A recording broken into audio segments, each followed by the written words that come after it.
प्रिय विद्यार्थियों, सुप्रभात। आज हम 9th क्लास में हिंदी में चैप्टर नंबर 2 पद्यखंड में पढ़ेंगे, जिसका नाम है वाक। और इसकी कवित्री हैं जिनका नाम है ललदत्त जी। इनको ललछद के नाम से भी जाना जाता है। इससे पहले हमने कबीरदास के सांख्य और शबद पढ़ा था। तो आज ही हमारी दूसरी कविता है।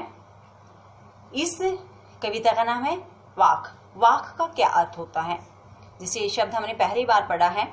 तो जैसे हमने हिंदी में कबीरदास के दोहे पढ़े हैं, रसखान के सवैये पढ़े हैं, मीरा के पद पढ़े हैं, इसी तरह जो कश्मीर में जो रचनाएं रची जाती हैं उनको वाक के नाम से जाना जाता है। जैसे आज हम पढ़ रहे हैं ललछद जी द्वारा रचित वाक। क्या कहना चाहती हैं इसमें कवित्री? कवित्री इसके माध्यम से हमें संदेश देना चाहती हैं कि हमें मृत्यु के बाद परमात्मा से मिलना है, तो इसके लिए हमें अपनी जिंदगी में अच्छे कर्म करने चाहिए, भक्ति करनी चाहिए भगवान की, और हमेशा सत्कर्म करने चाहिए। इन्होंने बताया कि अगर मनुष्य कुछ भी नहीं खाएगा, बिल्कुल व्रत पे उपवास पे ही रहेगा, तो मनुष्य के मन में घमंड आ जाएगा, क्योंकि वह मानने लगेगा कि मैं तो परमात्मा को प्राप्त कर सकता हूँ। और अगर मनुष्य सिर्फ खाता ही रहा तो वह जिंदगी में कभी कुछ प्राप्त नहीं कर पाएगा, क्योंकि उसने कभी जिंदगी में सदकर्म या भगवान की भक्ति तो की ही नहीं। जब मनुष्य का जीवन कम होता जाता है तो उसकी तुलना एक कच्चे सकोरे के साथ की है कवित्री ने। कच्चा सकोरा यानी कि कच्चा बर्तन जो कि मिट्टी से बना हुआ होता है और जिसमें से पानी टपकता रहता है, वैसे ही हमारा जीवन है, हमारा शरीर है जो कि एक मिट्टी से बना है। और हमारी सांसें कम हो रही हैं तो हमारी जिंदगी भी कम हो रही है। एक पद्यांश में कवित्री बताना चाहती है कि मनुष्य कहाँ रहता है इस संसार में, लेकिन जब मृत्यु होती है तो परमात्मा से मिलता है। उस वक्त मनुष्य अपनी कर्म रूपी जेब को टटोलता है, अर्थात अपनी जिंदगी में भक्ति को, अच्छे कर्मों को, अच्छाइयों को टटोलता है, लेकिन कोड़ी ना पाई। लेकिन मनुष्य अपनी उस कर्म रूपी जेब में कुछ भी प्राप्त नहीं कर पाता, क्योंकि उसने तो जिंदगी में कभी अच्छे कर्म किए ही नहीं। तो उस वक्त मनुष्य क्या सोचता है कि मैं इस संसार से पार उतारने वाले मांझी को उतराई के रूप में क्या दूं। तो आज हम इसको पढ़ेंगे और इससे कुछ संदेश प्राप्त करेंगे कि जो कवित्री ललछद जी है वो हमें क्या बताना चाहती है। प्यारे बच्चों, आज हम दूसरी कविता स्टार्ट करेंगे 9th क्लास में, जिसकी रचयिता है ललछद जी हैं। ललछद भी कहते हैं इनको, ललदत्त भी कहते हैं। कश्मीरी भाषा की लोकप्रिय संत कवित्री ललदत्त का जन्म सन 1320 के लगभग कश्मीर स्थित पामपोर के सिमपुरा नामक गांव में हुआ था। यानी इनका जन्म हुआ था 1320 में, और कहाँ हुआ था? कश्मीर में पामपोर के सिमपुरा नामक गांव में हुआ था। इनके जीवन के बारे में ज्यादा हमें जानकारी नहीं मिलती। ललदत्त को लल्लेश्वरी, लला, लल योगेश्वरी और या ललारीफा आदि नाम से भी जाना जाता है। उनका देहांत सन 1391 के आसपास हुआ था। ललछद की काव्य शैली को वाक कहा जाता है, वह वाक जो आज हम पढ़ेंगे। और वाक का क्या अर्थ है? जैसे हिंदी में कबीर के दोहे, मीरा के पद, तुलसी की चौपाई और रसखान की सवैये प्रसिद्ध है, उसी तरह ललछद के वाक प्रसिद्ध हैं। तो आइए देखते हैं कि ललछद अपने वाक के माध्यम से हमें क्या कहना चाहा है। रस्सी कच्चे धागे की खींच रही मैं नाव। कवित्री हैं जो इसकी ललछद जी, वो क्या कहती हैं? देखो, ये है एक पतली सी रस्सी और यहाँ पर बनी है एक नाव। तो कवित्री क्या कहती हैं कि जो नाव है वह किससे बंधी हुई है? एक कच्चे धागे से। और यहाँ मान लो आप हो, खींच रहे हो इस नाव को, इस कच्ची रस्सी से खींच रहे हो। और इसका अर्थ क्या है? भावार्थ क्या है? इसका भावार्थ है कि नाव क्या है? ये तो आपका जीवन है, आपकी जिंदगी है, और ये रस्सी क्या है? ये आपकी सांसें हैं। यानी आपकी जिंदगी कब तक चलेगी? जब तक आपकी सांसें चलेंगी। तो कवित्री ने क्या कहा?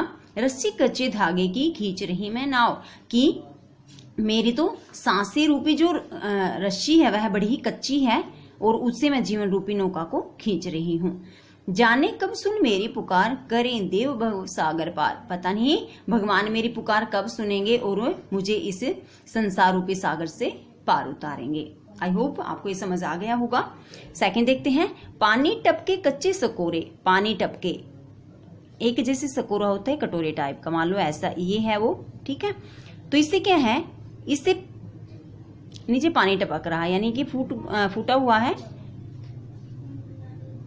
पानी टपके कच्चे सकोरे, कच्चे सकोरे से पानी टपक रहा है। और ये किससे बना है, ये मिट्टी से बना है, ठीक है।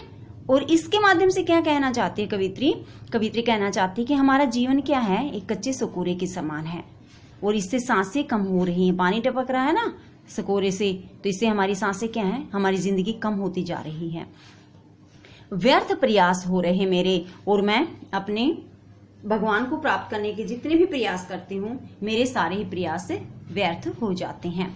जी में उठती रह हुक, जी में यानी कि मेरे मन में उठती, उठ रही है, रह रुक रुक कर, हुक एक आवाज। कवित्री कहती है कि मेरे मन में रुक रुक कर एक आवाज उठ रही है, घर जाने की चाह है घेरे, और मेरा मन भगवान के घर जाने की इच्छा रखता है। मेरा मन चाहता है कि मैं भगवान के घर जाऊं। दोबारा से देखते हैं, रस्सी कच्चे धागे की खींच रही मैं नाव। कवित्री कहती है कि मेरे पास जो रस्सी है वह बहुत ही कच्चे धागे से बनी हुई है और मैं उससे नाव को खींच रही हूँ। अर्थात हमारी जो जीवन रूपी नाव है, हम उसको कच्चे धागे से बनी रस्सी से खींचने की कोशिश कर रहे हैं, लेकिन कच्चा धागा है, पता नहीं कब टूट सकता है। अर्थात पता नहीं हमारी कब मृत्यु हो सकती है, किसी भी पल हमारी मृत्यु हो सकती है। जाने कब सुन मेरी पुकार। कवित्री कहती हैं कि भगवान पता नहीं मेरी आवाज कब सुनेंगे, करे देव भव सागर पार, और भगवान मुझे इस संसार रूपी सागर से पार उतारेंगे। पानी टपके कच्चे सकोरे, और कच्चे सकोरे रूपी हमारे जीवन से सांसें रूपी पानी निरंतर कम होती जा रही हैं। व्यर्थ प्रयास हो रहे मेरे, और मैं भगवान को प्राप्त करने का जितना भी प्रयास करती हूँ, मेरे सारे प्रयास व्यर्थ हो जाते हैं। जी में उठती रह हुक, मेरे मन में रुक रुक कर एक आवाज उठ रही है, घर जाने की चाह है घेरे, और मेरा मन चाहता है कि मैं भगवान के घर जाऊं। सेकंड देखते हैं, खा कर कुछ पाएगा नहीं, न खाकर बनेगा अहंकारी। कवित्री ने कहा कि अगर तू सिर्फ खाता ही रहेगा तो कुछ जीवन में कुछ भी प्राप्त नहीं कर पाएगा। आगे देखते हैं कवित्री क्या कहना चाहती है। खा कर कुछ पाएगा नहीं, कि अगर मनुष्य सिर्फ खाने में ही लगा रहा तो वह कभी भी कुछ भी प्राप्त नहीं कर पाएगा। अर्थात जैसे आप पूरा दिन खाते रहोगे, भगवान का नाम स्मरण नहीं करोगे, तो आप जिंदगी में कुछ भी प्राप्त नहीं कर पाओगे। न खाकर बनेगा अहंकारी, लेकिन अगर मनुष्य खाएगा ही नहीं तो वह अहंकारी बन जाएगा, घमंडी बन जाएगा। क्यों बन जाएगा? क्योंकि मन में ये भावना आ जाएगी कि मैं तो पूरा दिन व्रत उपवास रखता हूँ, भगवान की भक्ति करता हूँ और मैं तो भगवान को प्राप्त कर सकता हूँ। सम खा तभी होगा संभावी। सम होता समान समझना, खा का मतलब सबको समान समझ, तभी होगा संभावी। संभावी यानी कि हठ योग के अनुसार तो सबको समान समझने वाला बन जाएगा। खुलेगी सांकल बंद द्वार की, और तेरे दिमाग पर जो अज्ञान रूपी कुंडी लगी हुई है ना, सांकल यानी कि कुंडी लगी हुई है, खुलेगी, वह भी खुल जाएगी। अर्थात तुझे भगवान की वास्तविकता का ज्ञान हो जाएगा और तेरे दिमाग पर जो अज्ञान रूपी कुंडी लगी हुई है वह भी खुल जाएगी। नेक्स्ट देखते हैं, आई सीधी राह से गई न सीधी राह। आई सीधी राह से, अर्थात मनुष्य जब इस संसार में आता है तो सीधे रास्ते से आता है, अर्थात उसके मन में कोई भी किसी भी तरह का छल कपट नहीं होता। गई न सीधी राह, लेकिन जब मनुष्य संसार से जाता है तो वह सीधे रास्ते से नहीं जाता, अर्थात उस समय उसके मन में अनेकों छल कपट होते हैं। सुषुम सेतु पर खड़ी थी, सुषुम सेतु होता है सुषुम्ना नाड़ी रूपी पुल पर खड़ी थी, बीत गया दिन आह, और मनुष्य का सारा दिन बीत गया। कवित्री क्या समझाना चाहती है कि मनुष्य सुषुम्ना नाड़ी रूपी पुल पर खड़ा रहता है, उसका पूरा जीवन बीत जाता है, लेकिन वह परमात्मा को कभी प्राप्त नहीं कर पाता। सुषुम्ना नाड़ी क्या होता है? जैसे हमारे मान लो ये नोज है, ठीक है, जैसे धोल होते हैं ना, तो इस तरह जो ये बीच वाला जो पार्ट होता है वो होता है सुषुम्ना सेतु, सुषुम्ना नाड़ी होती है वो। तो कवित्री क्या कहना चाहती है कि जब मनुष्य संसार में आता है तो उसका मन बिल्कुल साफ होता है, लेकिन जब मनुष्य संसार से जाता है तो उस वक्त उसके मन में अनेकों छल कपट होते हैं। मनुष्य सुषुम्ना नाड़ी रूपी पुल पर खड़ा रहता है, उसका पूरा जीवन बीत जाता है, लेकिन वह परमात्मा को प्राप्त नहीं कर पाता। जेब टटोली कोड़ी न पाई, जब मनुष्य की मृत्यु होती है तो और वह जब भगवान के पास जाता है तो जेब टटोली, तो उसने अपने जेब में क्या टटोले? अपने कर्म। कैसे कर्म? अपने अच्छे कर्म। कि जब मनुष्य संसार से विदा होकर भगवान के पास जाता है तो वह अपनी जेब में अच्छे कर्म टटोलता है, लेकिन कोड़ी ना पाई। लेकिन उसके जेब में क्या नहीं, कोड़ी भी नहीं मिलती, अच्छे कर्म मिलते ही नहीं, क्योंकि उसने तो जिंदगी में कभी अच्छे कर्म किए ही नहीं। तो मांझी को तो क्या उतराई। तो उस वक्त मनुष्य सोचता है, मांझी होता है संसार से पार उतारने वाला वह है परमात्मा की, उस परमात्मा को मैं उतराई के रूप में क्या दूं। जब उसने इस संसार रूपी नाव से मुझे पार उतारा है तो उसको कुछ देना तो होता ही है। क्या देने थे उसको, अच्छे कर्म देने थे, भक्ति देनी थी। तो मनुष्य ने तो ये पूरी जिंदगी में किए ही नहीं। तो उस वक्त मनुष्य सोचता है कि संसार से पार उतारने वाले मांझी को मैं उतराई के रूप में क्या दूं। दोबारा से देखिए इसको, मनुष्य जब इस संसार में आता है तो सीधे रास्ते से आता है, अर्थात उसका मन बिल्कुल साफ स्वच्छ होता है, छल कपट नहीं होता, गई न सीधी राह। लेकिन जब मनुष्य संसार से जाता है तो उस समय उसके मन में अनेकों छल कपट होते हैं। सुषुम्ना सेतु पर खड़ी थी, मनुष्य का पूरा जीवन इस सुषुम्ना नाड़ी रूपी सेतु पर खड़े होते हुए बीत जाता है, लेकिन फिर भी उसको परमात्मा की प्राप्ति नहीं हो पाती। जेब टटोली कोड़ी ना पाई। जब मनुष्य की मृत्यु होती है तो मनुष्य अपनी जेब में अच्छे कर्म रूपी भक्ति रूपी कोड़ी को टटोलता है, लेकिन पैसों को टटोलता है तो कोड़ी ना पाई, लेकिन उसके जेब में तो कुछ भी नहीं मिलता। तो उस वक्त मनुष्य सोचता है कि मांझी को दूं क्या उतराई, कि मांझी यानी इस संसार से पार उतारने वाले परमात्मा को मैं उतराई के रूप में क्या दूं। आगे देखते हैं फोर्थ पैसेज में क्या कहना चाहती हैं कवित्री ललछद जी। थल थल में बसता है शिव ही, थल थल यानी कण कण में बसता वह है शिव ही, यानी जो ये ललछद सी थी ये भगवान शिव की पुजारिन थी। इन्होंने क्या कहा कि भगवान तो इस संसार में कण कण में बसता है।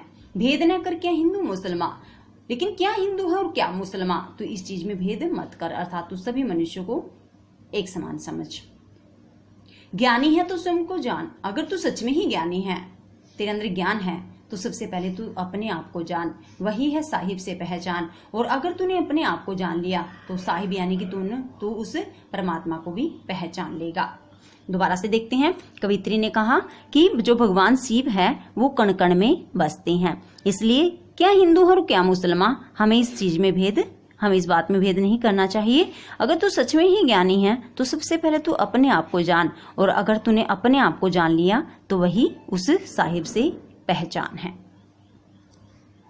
आज हमने पढ़ा कि जो कवित्री है हमें संदेश देना चाहती है कि हमें भगवान की भक्ति करनी चाहिए। जैसे कवित्री स्वयं भी भगवान शिव की पुजारिन थी और इन्होंने माना कि भगवान शिव इस संसार में कण कण में बसते हैं और हमें हिंदू और मुस्लिम के बीच में कोई भेदभाव नहीं करना चाहिए। अगर मनुष्य वास्तविक अर्थों में ज्ञानी है तो उसे सबसे पहले अपने आप को पहचानना चाहिए, क्योंकि अगर मनुष्य अपने आप को पहचान गया तो उसकी परमात्मा से अपने आप ही पहचान हो जाती है।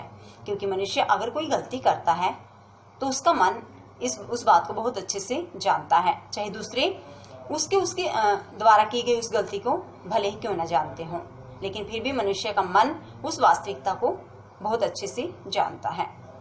तो प्यारे बच्चों, आज हमने इस चैप्टर से ललछद जी द्वारा रचित इस वाक् कविता से यह संदेश प्राप्त किया कि हमें जिंदगी में सिर्फ खाते ही नहीं रहना चाहिए, बल्कि कुछ समय हमें भक्ति के लिए, कुछ समय हमें अच्छे कर्मों के लिए, परोपकार के लिए भी निकालना चाहिए, जिससे कि अगर समय अनुसार हमारी मृत्यु हो तो उस भगवान को हम उतराई के रूप में कुछ दे सकें। तो प्यारे बच्चों, आप भी अपने जीवन में अच्छे कर्म करो।